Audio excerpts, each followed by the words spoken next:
all of you. Thank you. Thank you. That's right. Give yourself a big pat on the back.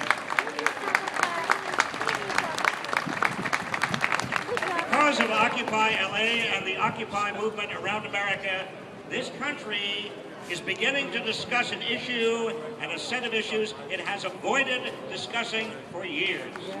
And that is the increasing concentration of income and wealth and political power at the very top of this country, and what that has done to the economy and what that has done to our democracy. But it's more than just a discussion.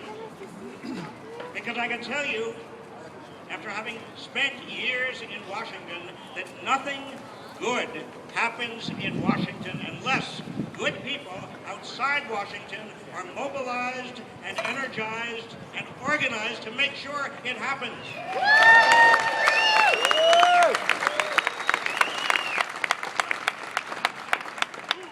And it is beginning to happen. You are happening.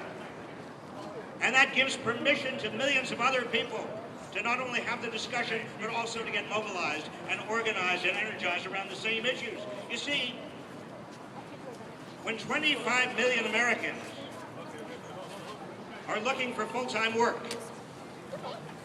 when 14 million Americans are out of work altogether, when millions of other Americans are too discouraged even to look for work, and when even people who have work are watching their wages drop, a lot of people say to themselves, it's my fault. They say to themselves, the reason I don't have a job, the reason my wages are going down, the reason I can't pay the bills is there's something wrong with me. They don't know that exactly the same problems affect millions of other people, that it's not something wrong with them, it's something wrong with the system itself.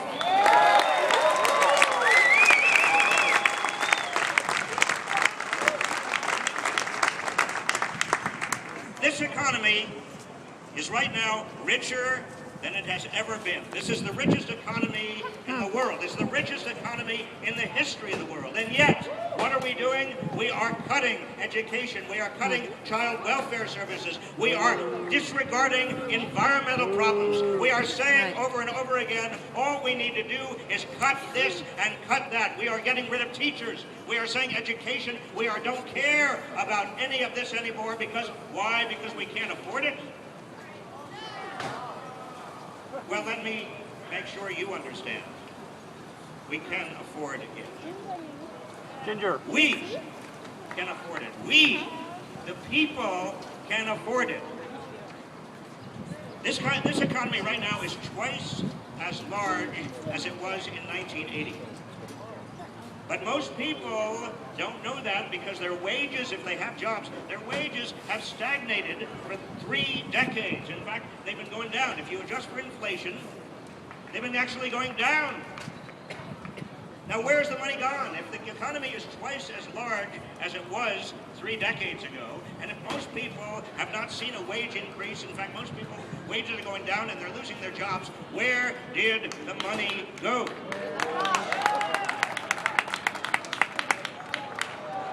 It went to the top 1%. A lot of it went to the top 1/10 of 1%. Now, look, when I talk about this kind of stuff, when you talk about it, many people say, oh, this is class warfare.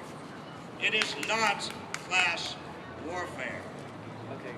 What it is a recognition that the system has got out of kilter, out of balance.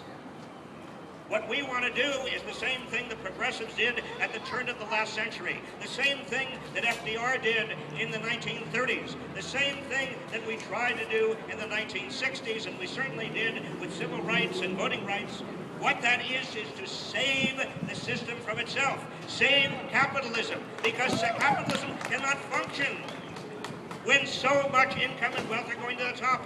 Why do you think there's not enough demand for the goods and services that are being produced in this country?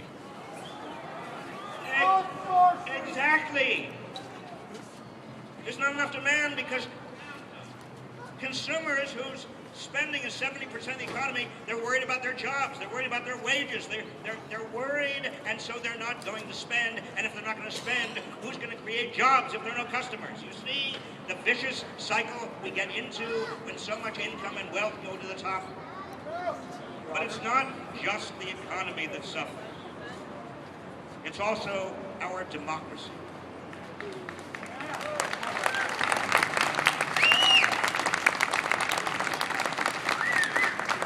Because when you have an economy in which, and let me just give you some facts, and you probably know these facts already, but we've all got to make sure we have the facts together because they are truth, and we've got to speak the truth over and over again.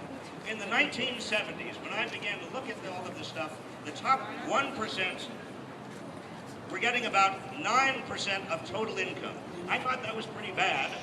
But it seemed to me that, well, maybe that's what's needed in order to provide entrepreneurs and inventors enough incentive to continue to be entrepreneurs and inventors.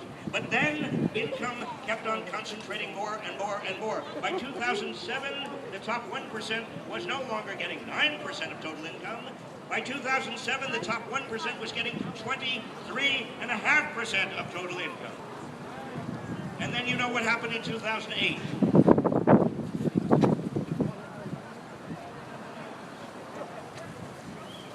Financial capitalism